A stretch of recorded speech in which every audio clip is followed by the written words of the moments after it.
You all, do you see what's outside? It's the sun! It has been weeks of gloomy here in the Midwest. It's so nice to see the sun. That is definitely my first little woohoo of happiness today, especially because I had the weirdest night. Would you like to hear about it? It's hilarious. So at about 4 o'clock in the morning, I hear this beep, beep, and I'm like, oh no. What is it? But first, it was actually in my dreams. I was having like this weirdest dream where there was this beeping thing that was just like, long story. This video would be too long if I also explained my dream. But so I'm hearing this beep, beep. Finally, I wake up and I'm like, oh no, it's my smoke alarm. I don't know how to change the battery in my smoke alarm. The one thing that happens when you're married for 10 years and then aren't married anymore. There are a couple things that were lovely and taken care of by my husband.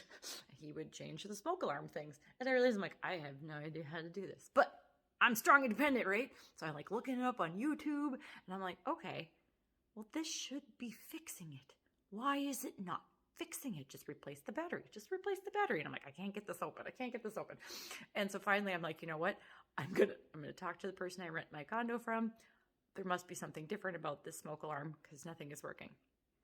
So I try to go back to sleep and I have like the weird, I'm kind of sleeping, but there's always this beeping happening.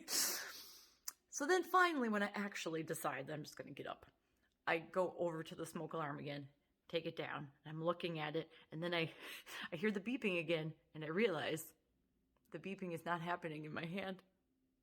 The beeping is something else. It was my carbon monoxide detector malfunctioning on the same wall. So, I mean, granted, I'm going to give my 4 o'clock brain a little leeway because I'm like, the beeping is coming from this area. And it was coming from that area. It was just the other side of the wall where there's a carbon monoxide detector. And it had like a little malfunction thing. So it just had to be reset. That's all I would have had to do was look at that thing and hit a little button and then reset it. 4 o'clock Angela brain was like, how do I function? Poorly. You function poorly. But the sun! So it's going to be a tired day, but a sunny day. What's your happiness?